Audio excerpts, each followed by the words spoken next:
untuk menyampaikan firman Tuhan. Baik, selamat pagi Bapak Ibu sekalian. Sebelum kita sama-sama merenungkan firman Tuhan, mari saya mengajak kita tunduk kepala, kita berdoa sekali lagi minta pertolongan Tuhan. Bapa di surga, berkati kami, kiranya Tuhan boleh membukakan hati dan pikiran kami, boleh mengerti firman-Mu, mengerti panggilan kami, mengerti hidup kami ini.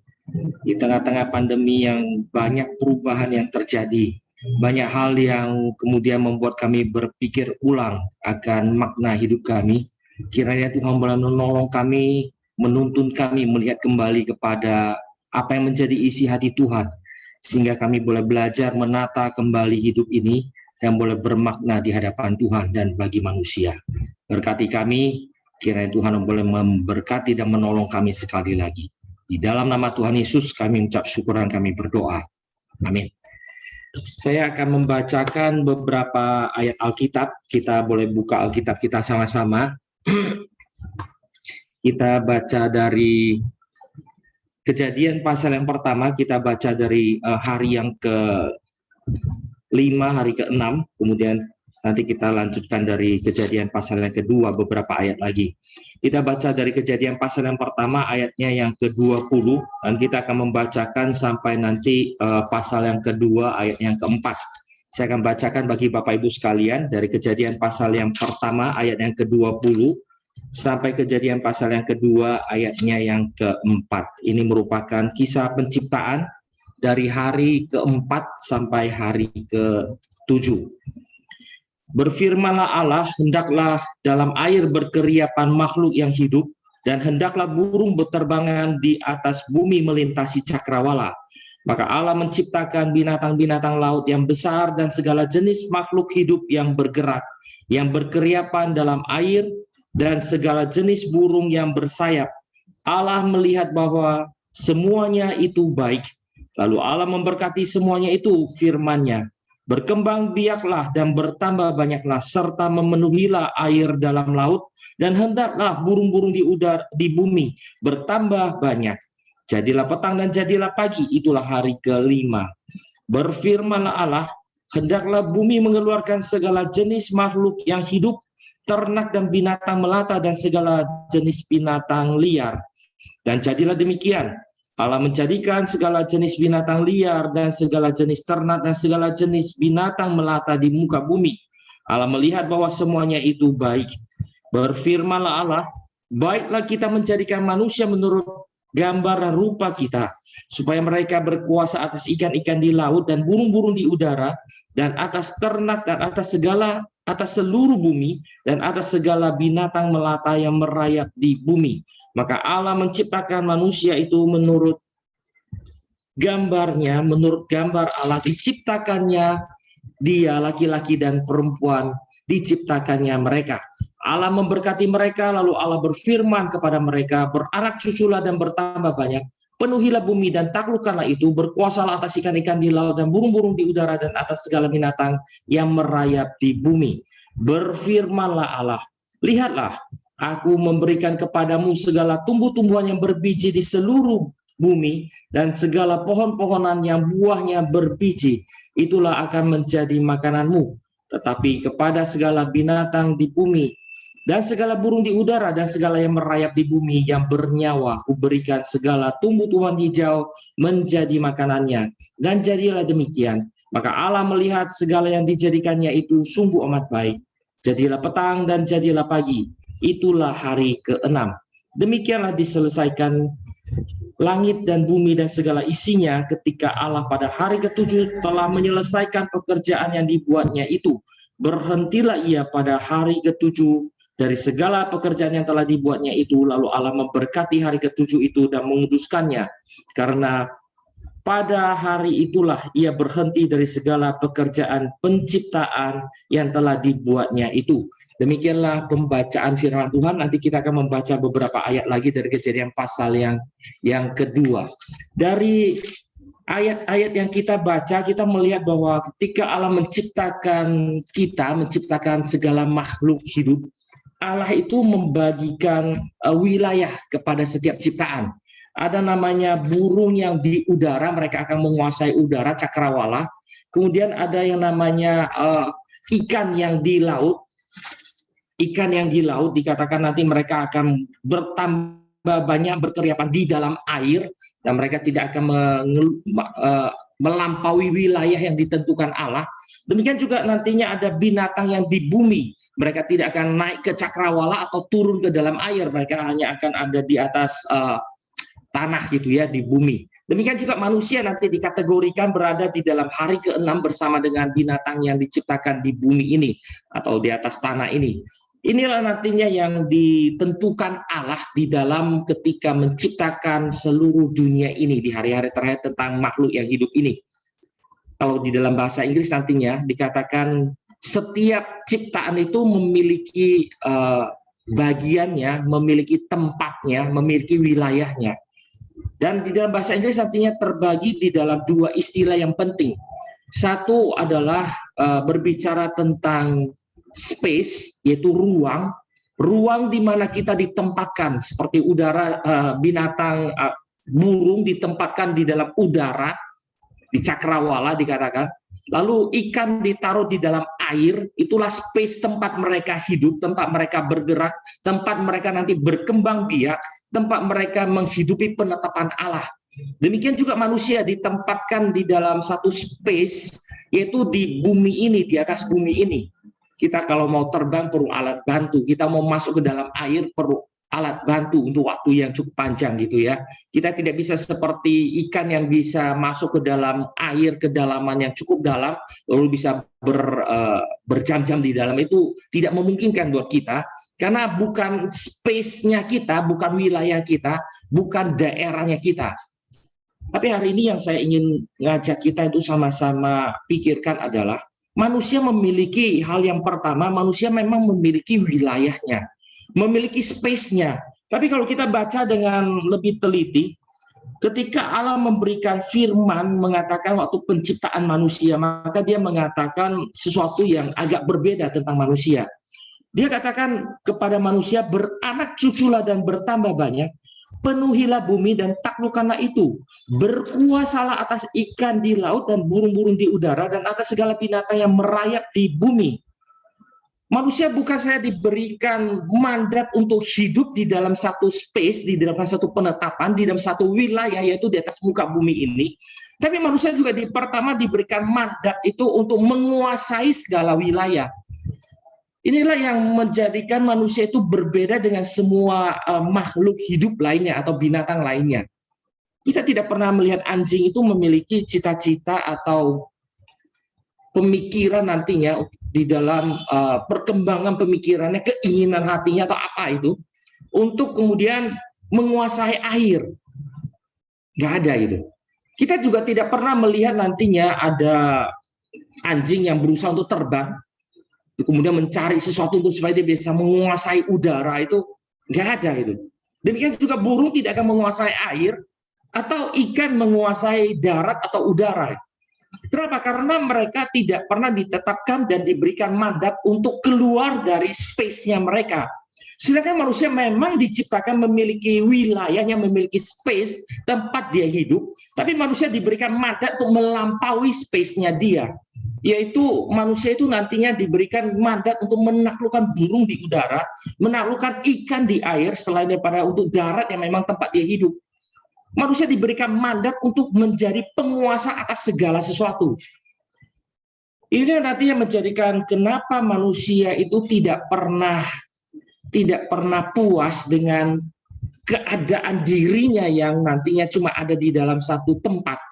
Maka kalau kita lihat nanti dalam sepanjang sejarah, hukuman yang diberikan, dijatuhkan kepada orang yang nantinya kriminal dikatakan, salah satunya adalah mengurung dia, masukkan dia penjara. Kita hari ini ada yang bercanda, kita penjara internasional gitu ya, penjara global. Kenapa? Semua orang di rumah, nggak bisa keluar.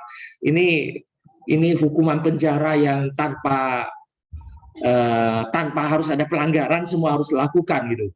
Ini yang terjadi hari ini, dan ini menjadi sesuatu yang sulit buat kita, jujur. Nggak ada orang menikmati tiap hari cuma duduk di rumah di depan laptop gitu, nggak ada itu. Anak saya yang paling kecil belakangan ini minta sekolah. Saya bingung. Selama ini anak saya itu homeschooling, mereka itu bisa bangun pagi sesukanya gitu ya, jam 7, jam 8, kadang-kadang jam 9. Kenapa? Karena malamnya mereka itu kalong. Jadi kalau sekolah itu sukanya malam. Malam jam 9, jam 10 baru buka buku, belajar. Belajar jam 2, jam 3, jam 4, suka-suka mereka. Saya mengerti gitu ya, karena saya sendiri juga kalong. Kalau mau ujian dulu kuliah, sekolah itu saya selalu malam baru mulai belajar. Jadi setengah mengerti mereka walaupun nanti memberikan batasan. Oke, kalian boleh belajar tengah malam, tapi bangun paginya itu paling telat jam 8. Nggak ada orang bangun pagi itu jam 12 itu udah bangun siang, nggak bisa gitu. Mesti bangun gitu, makanya jam 8 saya itu paksa mereka mesti bangun, terserah mau tidur mau jam 4, jam 5, jam 6 pagi, terserah, atur sendiri, pokoknya bangunnya itu paling telat jam 8. Mereka happy dengan pengaturan hidup sendiri, kapan saya harus sekolah, kapan saya harus ngapain gitu ya, happy gitu dengan homeschooling, dengan gaya ini.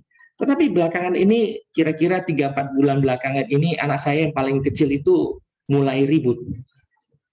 Pak, Meme mau sekolah. Saya bingung. Hah? Tumben mau sekolah. Selama ini kamu ketawain teman-teman kamu yang sekolah, perbudakan katanya. Kenapa kamu sekarang dia mau memperbudak diri? Saya kembali pakai istilahnya dia gitu. Iya, gini loh Pak, Cece udah ke Jerman. Kakaknya paling besar udah ke Jerman gitu ya. Ini Keke bentar lagi masuk CIT, masuk DOR. Memang sendirian di rumah, sendirian. Kalau depan laptop tiap hari cuma nggak ada teman main, tiap hari cuma depan laptop, itu namanya bukan lagi memperbudak diri, itu namanya penjara Pak, penjara. Saya bilang loh, kamu kan masih ke Karawaci, ada teman-teman, ada remaja macam-macam gitu ya, rame gitu, sama-sama bisa bermain di sana, ada teman-teman. Tapi dia mengatakan beda Pak, beda. Di rumah ini udah nggak ada orang. Maksudnya nggak ada kokonya, nggak ada cicinya udah ke Jerman, kokonya nanti akan masuk CIT, masuk ke dorm gitu ya. Dia tinggal sendirian di rumah, maka tidak ada lagi teman bermainnya dia cuma punya laptop. Lalu tiap hari cuma depan laptop dan HP. Dia mengatakan itu penjara. Penjara. Saya tanya dia, kenapa penjara, Mei? Iya, tiap hari cuma duduk di sini. Ini bukan manusia Pak, dia duduk cuma di sini itu penjara. Itu pemerintah menghukum orang masukin ke penjara, ya dia nggak bisa kemana-mana, di situ aja gitu, di situ aja. Saya pikir-pikir benar juga, kita hari ini semua ada di dalam penjara gitu, nggak bisa kemana-mana gitu. Nggak bisa kemana-mana. Di awal pandemi lebih gawat lagi gitu ya, kita bahkan keluar selangkah dari rumah kita pun nggak berani gitu, bahkan pembantu kita pun nggak boleh keluar. Saking ekstrimnya mungkin nanti kita titip belanja atau pesan apapun datang, kita taruh dulu di depan, tunggu dulu, saking takutnya kita gitu ya, karena ya pengetahuan kita akan penyakit ini juga masih minim. Akhirnya kita benar-benar membuat hidup kita itu terisolasi dari dunia luar. Dan di dalam hati kita yang paling dalam kita tahu ini bukan hidup saya. Kita memberontak hari ini sebenarnya. Dan kita merasa ini bukan hidup saya tidak bisa hanya seperti ini. Walaupun nanti kita bisa kumpulkan makin banyak orang di sekitar kita, mungkin keluarga kita itu semua ada di rumah gitu ya, tetap saja kita merasa gak bisa. Saya tidak diciptakan hanya untuk duduk di depan ini. Saya diciptakan untuk seluruh bumi. Seluruh bumi. Maka salah satu hal yang juga menyenangkan buat kita adalah ketika kita bisa traveling. Bisa jalan-jalan itu, bisa jalan-jalan. Saya adalah orang yang terdidik dari kecil jarang kemana-mana. Papa saya itu bukan orang yang suka travel. Dia paling takut terbang. Dia bilang semua yang di atas pasti turun ke bawah. Jadi kalau terbang itu resikonya itu bisa jatuh. Saya bilang ya iya, jalan pun bisa, jangankan terbang bisa jatuh, bisa mati gitu ya. Saya sampai pernah satu kali kasih dia nonton satu berita. Sengaja saya waktu itu zaman itu belum ada HP gitu ya, saya rekam di Jerman, pas saya pulang saya kasih dia nonton gitu. Ada pesawat yang menabrak apartemen di Amsterdam di sore hari. Di sore hari orang semua pada lagi santai siang mau menunggu makan malam, tunggu di dalam apartemennya, tiba-tiba ada pesawat jatuh nabrak apartemen itu, yang di dalam apartemen itu ratusan orang meninggal. Siapa kebayang dan pernah kepikiran saya dalam rumah ditabrak pesawat gitu. Saya bilang sama papa saya, nggak harus di dalam pesawat, di rumah pun bisa ketabrak pesawat. Dia bilang, nggak, pokoknya saya nggak mau terbang. Dia orang yang tidak mau travel, tetapi tetap tidak membuat dia kemudian tidak travel. Setiap hari dia harus keluar rumah, ngumpul sama teman-teman dia di kedai kopi, pagi hari minum kopi, ngobrol dulu sebelum dia ke kantor. Itu wajib. Itu wajib. Mau pagi hari hujan lebat nih, sekarang Medan itu berapa hari ini hujan itu ya. Dan kalau dia masih di Medan, dia nggak peduli itu hujan itu. Hujan itu nggak peduli. Dia bilang kita mandi kok, kota kudu hujan. Kita mandi kan juga kena air gitu. Jadi dia tetap pagi-pagi dia akan tetap pergi ke kedai kopi dan teman-temannya juga akan ramai di sana untuk makan, untuk sarapan, minum kopi. Dia akan bergaul keluar dan bisa sesekalian dia keluar kota kemana gitu ya. Kita itu tidak bisa berada di dalam satu tempat saja karena kita tidak diciptakan untuk itu. Kita tidak diciptakan untuk itu.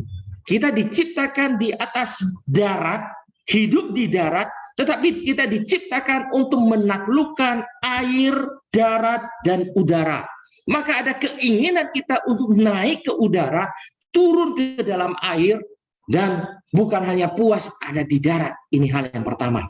Maka walaupun Allah menciptakan kita memiliki space di dalam hidup ini, setiap orang memiliki satu ruang yang cukup besar, tetapi manusia itu memiliki satu definisi space yang berbeda dengan binatang. Binatang memiliki space-nya mereka, walaupun cukup luas, tetapi berada di dalam keterbatasan yang ada.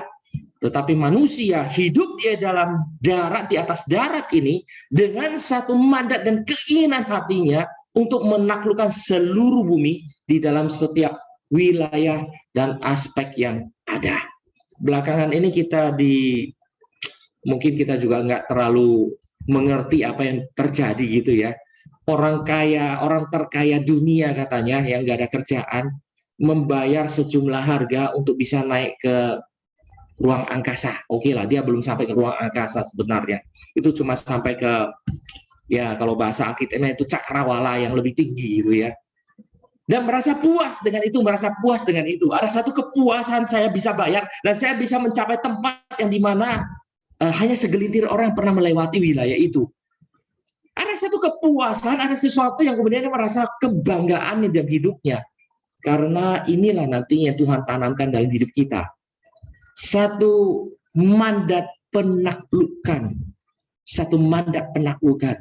Maka saya pernah satu kali ke rumah satu jemaat. Sampai di rumahnya saya agak kaget gitu. Biasa orang memajang di ruang tamu kalau supaya lebih intelektual pasang buku-buku yang keren gitu ya. Kalau mau kesannya lebih rohani pasang nanti buku-buku rohani yang tebel-tebel yang keren-keren gitu. Dibaca apa enggak itu urusan lain. Dia memasang ini benar-benar agak kuno gitu ya. Memasang postcard itu menyusun di ruang tamunya hampir menutupi seluruh dindingnya. Saya tanya dia, Pak, udah ke berapa kota? Waduh, udah berhenti berhitung. Ke berapa negara deh? Berapa negara? Oh, negara masih bisa hitung. Saya berhenti di 103. Saya kaget. 103 negara. Saya hitung-hitung, saya hidup mungkin nggak sampai, paling 10 negara saya keliling gitu. Keliling Eropa pun saya pilih, karena males. Saya ya terdidik males untuk bergerak itu. 103 negara. Dan dia kumpulkan setiap kota, dia mengatakan saya setiap kali menginjakkan di kaki saya di satu kota, yang pertama saya beli adalah postcard. Yang saya cari ada postcard dulu. Saya kumpulkan dulu supaya jangan kelupaan. Saya kumpulkan dulu. Dan dia itu tempelkan di dinding ruang tamunya itu lengkap. 103 negara, nggak tahu berapa ratus kota yang dia itu kunjungi. Postcard semua, saya kaget. Ini udah namanya wallpaper gitu ya, dengan postcard dari seluruh dunia. Lalu saya tanya dia, Pak, bangga nggak? Dia bilang, ya somehow ada sedikit kebanggaan. Manusia itu memiliki sesuatu yang aneh dalam hidupnya. Dia ketika bisa menguasai banyak tempat pergi banyak, dia ada sedikit kebanggaan. Walaupun kita rasa ngapain sih buang duit ke sana berapa hari, pulang juga udah beres, udah selesai gitu. Kenikmatan cuma apa sih yang dinikmati? Tapi inilah manusia. Kita kalau coba sesekali kita travel, kita bawa anjing kita pergi gitu ya, atau bawa binatang piaraan kita pergi, burung kita kayak kucing, kelinci, atau apa saja binatang piaraan kita pergi aja travel kemana. Tunggu ada satu masa, kemudian dia bisa kemudian dengan keterbatasan komunikasi dia menginginkan untuk kembali ke satu tempat itu. Ada nggak? Nggak ada loh. Kita bisa punya pikiran kapan ya kita ke sana lagi. Ada satu memori, ada satu keterikatan dengan satu tempat lainnya. Nah, inilah hal kedua nanti yang Alkitab catat di dalam Alkitab. Tuhan catat dalam Alkitab. Kita baca dari Kejadian pasal yang kedua ayat yang ke-7 sampai ayatnya yang ke-17. Ini sesuatu yang Tuhan nanti tentukan bagi kita, yang dimana tidak ada pada ciptaan lainnya. Jadi yang pasal yang kedua ini menjadi satu keunikan manusia yang dicatat lebih lanjut. Seringkali kita bertanya, udah ada Kejadian pasal 1, buat apa Kejadian pasal 2 gitu. Nah, ini nanti keunikan-keunikan yang Tuhan catat di dalam Alkitab untuk kita mengerti siapa diri kita. Saya akan bacakan Kejadian pasal yang kedua, ayatnya yang ke-7 sampai yang ke-17. Ketika itulah Tuhan Allah membentuk manusia itu dari debu tanah dan menghembuskan nafas hidup ke dalam hidungnya. Demikianlah manusia itu menjadi makhluk yang hidup. Selanjutnya Tuhan Allah membuat taman di Eden. Di sebelah timur, disitulah ditempatkannya manusia yang dibentuknya itu. Lalu Tuhan Allah menumbuhkan berbagai-bagai pohon dari bumi yang menarik dan yang baik untuk dimakan buahnya. Dan pohon kehidupan di tengah-tengah taman itu, serta pohon pengetahuan tentang baik dan yang jahat. Ada suatu sungai mengalir dari Eden untuk membasahi taman itu, dan dari situ sungai itu terbagi menjadi 4 cabang. Yang pertama namanya Pison, yakni yang mengalir mengelilingi seluruh tanah Hawila, tempat emas ada. Dan emas dari negeri itu baik, di sana ada damar, bedolah, dan batu krisopras. Nama sungai yang kedua ialah Gihon, yakni yang mengalir mengelilingi seluruh tanah Kusi. Nama sungai yang ketiga ialah Tigris, yang mengalir di sebelah timur Asyur, dan sungai yang keempat adalah Efrat. Tuhan Allah mengambil manusia itu dan menempatkannya dalam Taman Eden untuk mengusahakan dan memelihara taman itu. Lalu Tuhan Allah memberi perintah ini kepada manusia. Semua pohon dalam taman ini boleh kau makan buahnya dengan bebas, tetapi pohon pengetahuan tentang yang baik dan yang jahat itu janganlah kau makan buahnya, sebab pada hari engkau memakannya pastilah engkau mati. Di dalam pasal yang kedua ini kita bukan saja mengerti bahwa manusia memiliki space seperti semua makhluk hidup lainnya, dan terlebih daripada itu nanti hal yang kedua adalah manusia itu memiliki hasrat menguasai seluruh space, langit, di udara, air, dan darat. Kita memiliki hasrat seperti itu. Maka hal yang ketiga adalah manusia itu diciptakan untuk mengerti place. Di dalam bahasa Inggris ada space, ada place. Kalau bahasa Indonesia ada ruang dan ada tempat gitu ya. Cuman mungkin nanti pemakaiannya memberikan kita sense yang agak berbeda dengan bahasa Inggris, karena bahasa Indonesia itu agak bahasanya agak kurang detail. Maka itu juga alasannya kenapa jarang sekali atau hampir nggak ada filosofi itu muncul dari Indonesia, karena kemampuan berpikir itu sangat bergantung kepada bahasa. Dengan bahasa yang kurang detail, kita juga akan kurang mampu berpikir detail gitu ya. Maka jangan kaget ketika anak-anak kita disekolahkan ke barat dengan bahasa barat, pulang itu resehnya minta ampun. Itu banyak orang tua itu komplain, anak saya itu reseh itu. Sejak pulang dari Amerika, itu ampun, ini diributin, itu diribut, semua kecil-kecil diribut, dulu kecil nggak seperti itu. Oh, itu bukan karena dia barat itu belajar, tentu saja ada culture gitu ya, ada kebudayaan yang membentuk. Tetapi salah satu hal yang penting adalah pola pikir di dalam bahasa itu. Oke, hari ini kita tidak membahas itu. Ada yang namanya space, ada namanya place. Manusia tidak diciptakan hanya untuk mengerti di mana dia hidup, di space yang ditempatkan, tetapi dia juga mengerti yang namanya place, tempat. Tempat. Binatang tidak. Binatang di tempat itulah, di ruang itulah, supaya lebih tepat gitu ya, di ruang itulah dia makan, di situ dia tidur, di situ dia juga nantinya mungkin kawin dengan pasangannya, dengan lawan jenisnya, disitulah dia juga nantinya mau ngapain aja, di tempat itu, di ruang itu, dan dia cukup, dia tidak akan membagi-bagikannya. Bagi kita itu tidak bisa. Ada tempat untuk tidur, ada tempat untuk kerja, ada tempat untuk nanti mandi, ada tempat untuk makan. Jangan digabung. Anak kita bawa makanan ke sekarang semuanya itu online gitu ya. Anak saya itu sepanjang hari di depan laptop. Lalu makan pun bawa makanan depan laptop. Saya itu ngamuk gitu. Kalian mesti tahu, rumah itu dibangun, dirancang, ada ruang makan, ada ruang tidur. Bukan itu kemudian nanti itu cuma sebagai pajangan. Kita tidak membangun rumah yang untuk jadi tempat pajangan. Ada nama kita definisinya sebagai tempat tidur, ruang untuk tidur, kamar tidur, itu untuk tidur. Jangan bawa makanan ke dalam kamar, kemudian nanti semut itu kemana-mana gitu.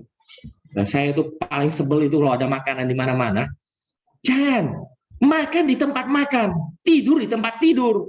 Apalagi kadang-kadang mereka itu saking malesnya sepanjang hari itu di depan laptop, belajar, kuliah dan sebagainya.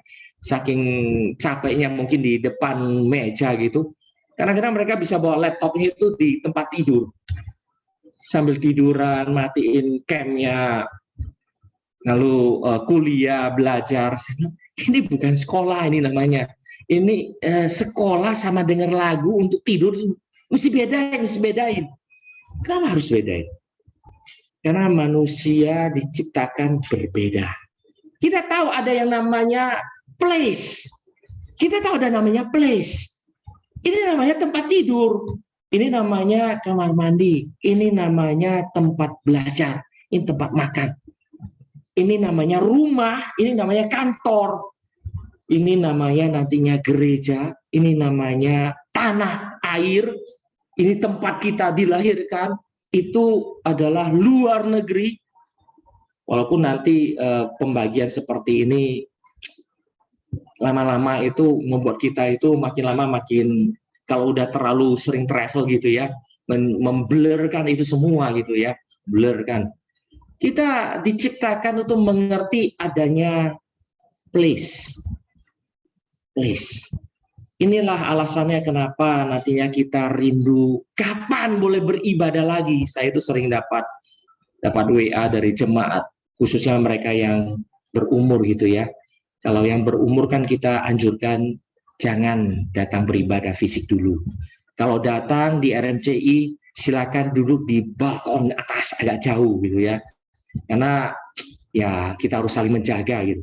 Saling menjaga. Walaupun kita mengatakan ada physical distancing duduknya gitu, tapi tetap orang tua itu rentan. Dan kalau datang ke gereja kita minta mereka jangan lupa cuci tangan dulu, dan di seluruh gereja ketika ibadah jangan pegang mana-mana. Sebelum pulang cuci tangan jangan pegang buka. Wah itu banyak sekali aturan itu. Kenapa? Karena ya pandemi gitu, kita mesti tahu di mana kita berada. Di rumah berbeda dengan di luar sana. Di rumah kita tahu kita kurang, kita tidak ada komunikasi, tidak ada keluar masuk itu kita terbatas dan kita bisa kontrol. Tapi ketika kita di tempat publik itu lain. Maka kita harus mengerti apa namanya place. Banyak jemaat yang berumur punya WA, Pak Ed, kapan bisa ibadah fisik lagi? Saya susah jawab. Karena bukan saya yang menandatangani surat masa berlakunya pandemi gitu. Dan kita juga nggak tahu pandemi ini akan sampai kapan. Kadang-kadang saya sampai bisa kasih tahu, kalau nggak giliran aja. Minggu pertama ibadah fisik duduk di pojok di ruangan di pojok di atas gitu ya. Tapi datang hati-hati Pak, datang hati-hati Bu. Cuci tangan, jangan pegang-pegang. Pulang, tunggu yang lain pulang dulu. Yang mudah-mudahan biarkan mereka pulang dengan cepat dulu. Bapak, Ibu nanti agak lambat aja, nggak apa-apa. Nah sebelum belum turun, jangan lupa ke kamar mandi, cuci tangan dulu, baru ke mobil, pulang sampai rumah, cuci tangan, mandi. Banyak itu aturannya gitu ya, kita ya saling menjaga gitu. Nanti minggu kedua, ketiga, keempat, ya ibu di rumah, online, bapak di rumah, bagi-bagi gitu loh. Nanti ada yang sakit, satu lagi WA lagi, Pak, kapan saya boleh ibadah fisik? Ibu datang minggu kedua aja. Dari satu yang disuruh, kalau enggak nanti minggu pertama penuh semua dengan mereka yang lansia gitu. Jadi penuh lagi gereja. Kita hari ini susah gitu. Saya ingin ibadah. Kita tahu dengan online ini kita dipersatukan di dalam Tuhan yang ibadah. Tetapi this is not my place. This is not the proper place. Kita tahu seharusnya hari Minggu kita beribadah di gereja. Itulah tempat ibadah kita. Ya oke, di pandemi itu kita sekarang tuh semua sulit, semua di dalam penjara gitu ya. Tetapi kenapa kita sulit? Karena Tuhan menanamkan dari awal ketika Dia menciptakan kita. Manusia bukan cuma ditaruh di darat seperti binatang, atau taruh di laut, di air seperti ikan, lalu taruh di udara cakrawala seperti burung. Tapi Tuhan mengatakan, Tuhan Allah membuat taman di Eden. Ada satu taman di Eden. Di sebelah timur. Disitulah ditempatkannya manusia yang dibentuknya itu. Manusia itu bukan cuma taruh aja di darat. Udah sana aja. Ini darat kok. Tempat hidupmu. Selamat berjuang. Oh tidak. Tuhan menaruhkan satu tempat. Ada Tuhan membuat satu taman khusus di atas Eden. Eden itu artinya nantinya adalah kebahagiaan. Atau bumi ini adalah tempat kebahagiaan manusia, tempat kebahagiaan bagi seluruh ciptaan. Dan Tuhan menciptakan satu taman di atas kebahagiaan ini, dan manusia ditaruh di timur, itu taman itu dikatakan di timur. Timur itu dalam bahasa aslinya nantinya bisa memiliki arti utama, di tempat yang utama, yang penting, nanti di tengah-tengah di situ, disitulah manusia ditaruhkannya. Manusia itu begitu spesial, ada tempatnya. Manusia itu spesial, ada place-nya. Demikianlah hidup kita nantinya, kita harus mengerti kita memiliki tempat di dalam dunia ini. Mari kita berpikir ulang di tengah-tengah pandemi ini, di dalam keterbatasan kita. Di tengah-tengah keterbatasan kita, akhirnya kita mau tidak mau disempitkan place kita, disempitkan. Akhirnya ruang gerak kita hanya ada di dalam sekitar rumah. Hanya rumah. Maka pertanyaannya adalah, ketika kita berada dalam kondisi ini, ketika ketidakpuasan ini muncul, karena kita tahu kita diciptakan untuk menaklukkan seluruh space yang ada, kita tidak puas. Kenapa saya hanya di dalam place, dan place yang begitu sempit? Harusnya saya itu punya place yang banyak dan saya bisa pindah-pindah. Pagi di rumah, sarapan dengan keluarga, nanti kemudian bisa ke kantor, anak kita ke sekolah, lalu siapa kemana gitu ya. Malam kembali lagi, hari Minggu ke gereja, weekend bisa ketemu siapa di mana gitu. Sekarang semua nggak bisa, semuanya di dalam satu tempat. Rumah, dan bahkan supaya kita bisa beraktivitas, kita hari ini dikurung di depan laptop, di depan HP sepanjang waktu. Maka mari kita renungkan kembali. Ketidakpuasan ini memang wajar. Tetapi ketidakpuasan ini juga menyadarkan kita diciptakan memang tidak harus untuk puas seperti ini. Mari kita belajar untuk berpikir ulang apa yang harus kita kerjakan dan bisa kita kerjakan. Untuk mengembalikan kemanusiaan kita. Menguasai ruang dan memiliki tempat dan memiliki banyak tempat. Mari kita mengaturnya kembali. Ada ketidakpuasan dalam diri kita tanpa kita bisa bertemu dengan lain. Orang mengatakan, oh bisa bertemu sekarang bisa dengan video conference. Anak saya baru ke Jerman 3 bulan. 5, 6, 7, 8, 4 bulan. 4 bulan ini baru berangkat awal bulan Mei, ini baru 4 bulan. Hampir tiap hari video call. Zaman saya ke Jerman, mana ada video call? Mau teleponnya ngitung-ngitung, mahal telepon. Hitung-hitung. Sebulan cuma boleh berapa kali. Telepon lagi, yang disambut dari Medan bukan, telepon lagi. Bukan, mama saya kan teriak, kok telepon lagi? Ada apa? Kalau nggak penting jangan sering-sering telepon.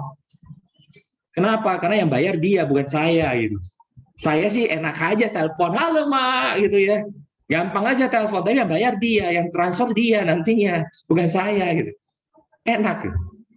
Maka zaman dulu kalau mau telepon itu udah kangen, udah rindu, mesti ngitung-ngitung. Aduh, bulan ini udah telepon belum ya? Kayaknya udah deh. Waduh, mesti tahan.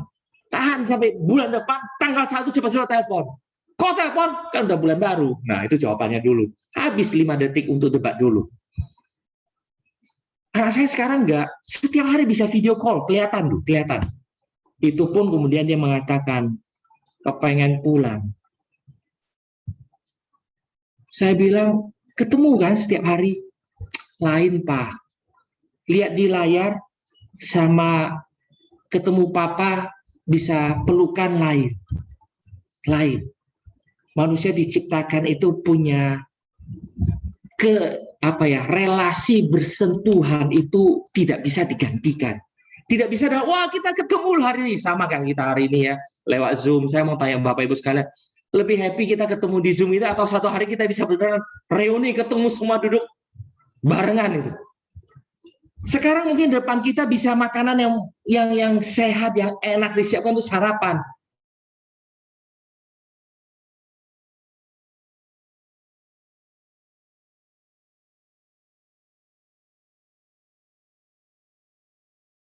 Saya rasa kita akan menggantikan kondisi makan ubi rebus. Merindukan satu tempat, dan tempat itu mengikat. Ada relasi. Karena itulah manusia ditaruh di Taman Eden, memiliki relasi perjanjian dengan Allah. Dari Eden dia harus menaklukkan bumi. Di dalam Eden ada yang dia boleh kerjakan, ada yang tidak boleh dia kerjakan. Bukan hanya tempat. Tempat itu menentukan relasi dia dengan tempat, relasi dia dengan yang menentukan yaitu Allah, relasi dia dengan identitas dia sebagai manusia.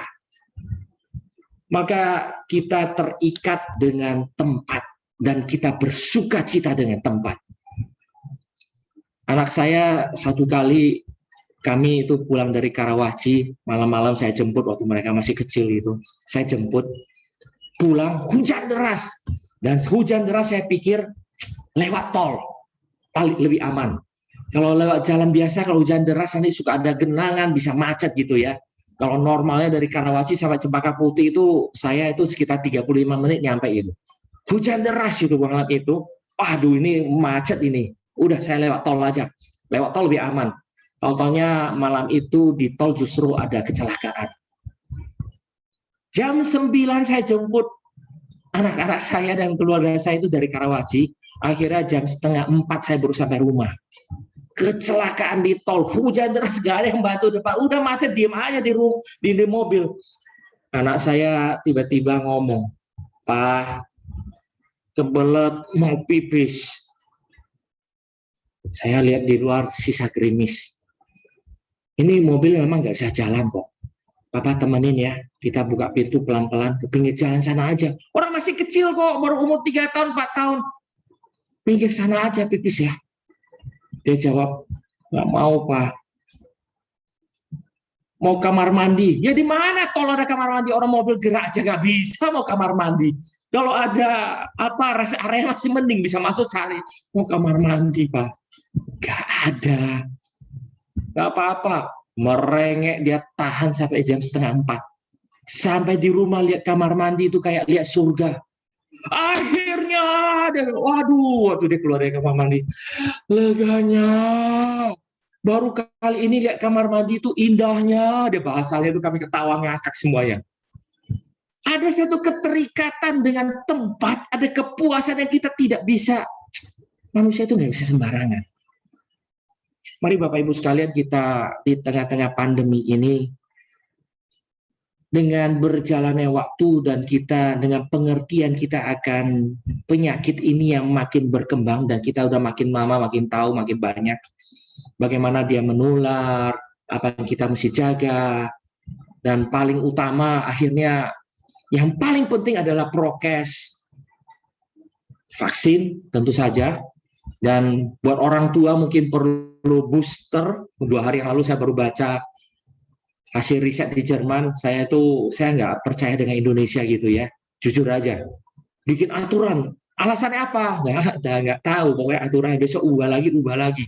Orang Jerman sebelum bikin aturan tuh mesti riset dulu, kalau nggak dia dituntut sama rakyatnya gitu. Mereka mau bikin aturan orang tua harus booster, riset dulu setengah tahun dari awal tahun.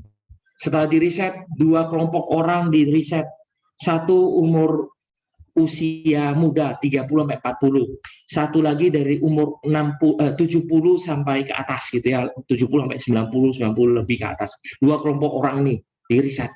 Setelah setengah tahun, 2 kali vaksin dengan dosis yang sama, dengan vaksin yang sama di dalam jadwal yang sama. Lalu setelah setengah tahun dites antibodinya. Yang muda masih 97%, ada 95%, paling jelek 90%. Masih ada setelah setengah tahun. Yang tua 4 dari 10 sudah tidak berfungsi. Maka kemarin Jerman menetapkan booster untuk semua orang tua. Anak muda dilarang. Kita di Indonesia nggak ada aturannya. Nggak ada aturannya gitu ya. Cuman pakai logika. Oh, mereka bahaya, mereka duluan. Bahaya itu terdefinisi dari mana, dari apa gitu. Bahkan anak muda di Jerman itu tidak wajib vaksin. Anak saya sampai di Jerman cuma ditanya, kamu mana PCR? Kasih lihat. Oh udah, oke. Nanti 10 hari karantina, jangan kemana-mana ya. Hah? Oh iya. Saya perlu lapor nggak? Dijawab di imigrasi, nggak usah. 10 hari jangan kemana-mana aja, karantina sendiri. Pulang sampai rumah, taruh barang sama tantenya, karantina, kamu udah ketemu II. II aja besok masih kerja. Ngomong kosong. Yuk belanja. Keluar langsung belanja gitu. Nggak ada yang kontrol. Santai aja. Akhirnya saya bilang ke anak saya, udahlah pergi vaksin. Nggak wajib, Pak. Nggak apa-apa, pergi vaksin aja. Pergilah dia pergi vaksin, daftar. Sampai di sana duduk ditanya, mau vaksin? Mana paspor? Dicek. Cek. Oke, data lengkap, beres. Di sini mesti isi data satu-satu. Sana cuma perlu paspor. Paspor nomor masukin, langsung selesai, data keluar semua, beres. Orang kita apply visa udah isi data seabrek-abrek kok sampai sana masih mesti ngisi-ngisi. Udah nggak ada yang ngisi sana. Satu data sekali masuk Jerman beres semua gitu ya. Lalu ditanya, kamu udah pernah positif belum? Pernah. Mana buktinya? Dia cari dulu, dia pernah PCR itu. Waktu Desember tahun lalu. Positif. Oke, masuk. Vaksin 1 dosis. Setelah itu jangan balik lagi. Anak muda nggak usah vaksin terus. 1 cukup. Langsung dikasih itu kartu vaksinnya. Malahan dilarang untuk balik. Lalu anak saya bingung. Yang kedua, nggak usah 2-2. Anak muda 1-1. 1 aja cukup. Udah pernah kena kan? Udah sana. Anggap ini booster. Kenapa? Karena mereka punya datanya, punya risetnya. Mereka bisa ngomong. Di Indonesia katanya ketakutan kita semua kan? Karena nggak ada risetnya, nggak ada pembelajaran. Kita semua nggak tahu apa-apa, cuma tahu takutnya aja. Inilah yang menjadikan kita hari ini sulit bergerak.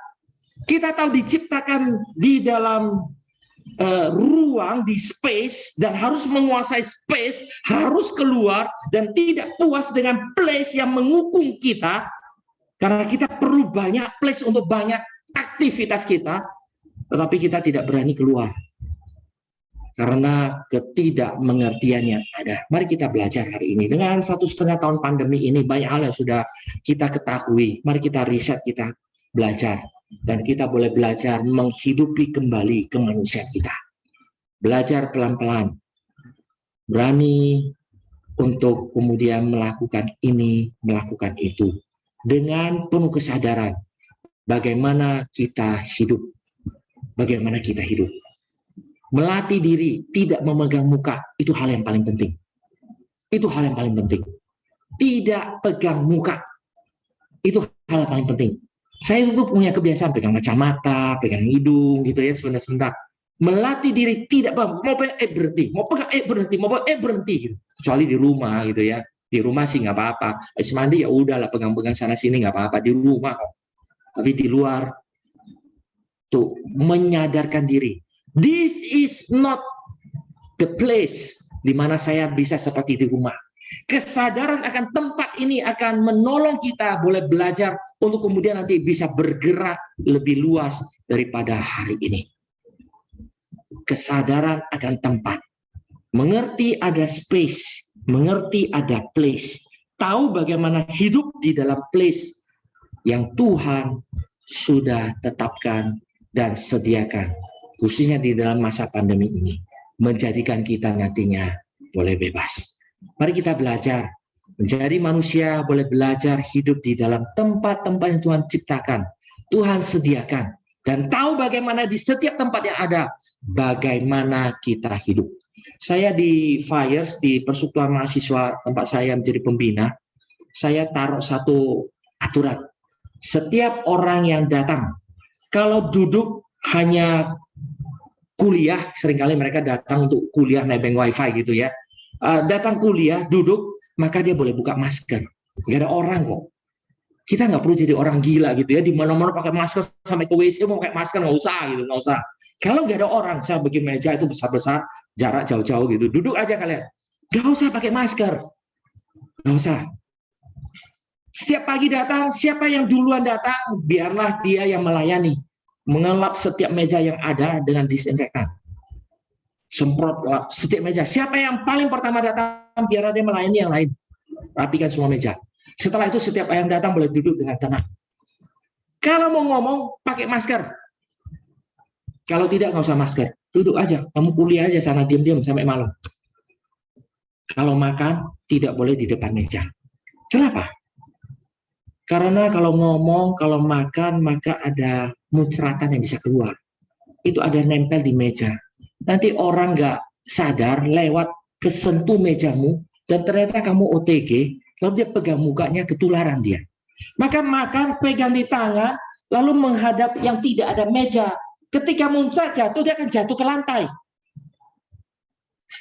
Lalu mereka ngomong, waduh, datang FIRES. Kalau makan mesti ingat ini FIRES. Saya bilang, yes. Kita manusia. Kita tahu di mana kita sedang berada. Kita tahu place yang membedakan. Place itu berbeda-beda. Dan place dengan kesadaran seperti itulah akan membebaskan kita belajar pelan-pelan hidup kembali. Mari kita dengan pengertian firman Tuhan ini, kita coba menata kembali hidup kita. Belajar sedikit berani untuk kemudian hidup keluar pelan-pelan. Menjalankan hidup ini. Orang mengatakan new normal bukan cuma pakai masker. Tapi di dalam kekristenan artinya ada hal yang tidak dibicarakan oleh dunia ini. Yaitu know the place where you are. Anda sedang ada di mana? Ada kebiasaan apa yang harus Anda perhatikan? Karena manusia diciptakan untuk tahu di mana engkau sedang berada. Tempat engkau berada. Dengan demikian nanti kita akan melatih hidup kita itu kembali boleh hidup dengan sukacita di hadapan Tuhan. Papa saya waktu sebelum kami bawa ke Jakarta di Medan, saya bilang, Pak, jangan sering-sering keluar. Waktu itu kan pandemi kan masih banyak yang belum kita ketahui gitu ya. Saya bilang bukan karena apa-apa, karena penyakit ini kita belum tahu. Papa saya bilang, kasih tahu saya tetap harus keluar. Gimana caranya? Saya bilang, duduk 1,5 meter dari teman-teman. Dari teman-teman 1,5 meter. Pokoknya 1,5 meter. Kalau bisa duduknya itu melingkar agak jauh gitu ya, melingkar agak jauh. Jadi kok ngobrol itu nggak akan kemuncerat. Oke, kami bikin aturan 2 meter. Oke, 2 meter boleh. Pergi ke kopi time tetap duduk, satu orang satu meja duduk jauh-jauh teriak-teriakan, silakan. 2 meter kok nggak akan nyampe gitu, nggak akan nyampe. Terus satu lagi saya pesan dia, habis makan, habis minum kopi, jangan lupa meja itu saya kasihkan alkohol. Semprot tuh meja dengan alkohol, dilap dulu, kasihan orang berikutnya. Beres, oke, ya udah silakan keluar. Ingat ya Pak ya, jangan sembarangan pegang. Kecuali meja yang kamu duduk itu. Datang semprot, ngelap dulu. Selesai makan, ngobrol dengan teman-teman, mau pulang, semprot lagi, baru pulang. Pulang sampai rumah, cuci tangan. Beres. Selama pandemi dia nggak pernah ada di rumah. Keluar, dia ngajari teman-teman dia. Kata anakku, lulusan Jerman, padahal saya bukan dokter, dia cuma pakai nama aja gitu, biasa orang tua kan. Kata anakku lulusan Jerman, duduk 2 meter. Duduk 2 meter semuanya. Tiap hari ngumpul di Kopitiam. Sampai bulan Oktober pertengahan saya bawa dia ke Jakarta. Saya bilang, udahlah Pak. Udahlah, sendirian di Medan itu, Mama udah berangkat, Mama udah kami bawa ke Jakarta gitu ya. Udah, repot di Medan sendirian, repot. Nanti belum lagi itu PSBB, PPKM itu tutup, buka, tutup. Enggak, nanti ada apa-apa, terus kami di Jakarta nggak bisa pulang ke Medan. Itu gawat tuh, repot. Ke Jakarta dulu. Nanti kalau udah pandemi, udah lewat semua, mau balik Medan, kita baru urus lagi. Lalu dia, satu-satunya yang dia miss adalah, dia katakan, saya pagi makan sama siapa? Dia kehilangan tempat dia bertemu dengan teman-temannya. Saya bilang, ya, sementara makan di rumah, dia tinggal sama cici saya, makan di rumah cici, nyalain handphone, video call, conference sama teman-teman, masing-masing makan di rumah, ngobrol aja. Sekarang sering dia lakukan, sampai sarapan Bu, video call, ngomong makan gitu ya, pegang pakai tangan kiri, makan pakai tangan kanan, ngobrol sama teman-temannya. Jadi tetap sarapan mesti cari teman itu, cari teman. Mari kita dengan pengertian space, manusia diciptakan untuk menaklukkan space. Manusia diciptakan dengan adanya place. Dan manusia tidak bisa dikurung hanya di dalam satu place. Dengan kesadaran ini mari kita menata kembali hidup kita. Dengan demikian kita belajar menjalankan mandat Tuhan. Menaklukkan bumi. Menaklukkan virus yang kecil itu. Menaklukkan keterbatasan yang ada pelan-pelan. Belajar pelan-pelan. Saya yakin kita harus belajar kembali. Ini new normal katanya. Ya, ini harus belajar kembali. Dengan kesadaran seperti ini, kita boleh kembali hidup dan boleh menjadi berkat bagi banyak orang. Kiranya Tuhan memberkati kita, Tuhan boleh menolong kita, memberikan sedikit keberanian pada kita, dengan kesadaran yang ada, sehingga kita tidak kemudian terlalu stres di dalam, hanya dikurung di dalam satu place. Karena kita memang sadar, kita harus menaklukkan space yang ada. Dan kita boleh belajar bagaimana menaklukkan space ini dengan pengertian yang cukup. Dengan pengertian cukup.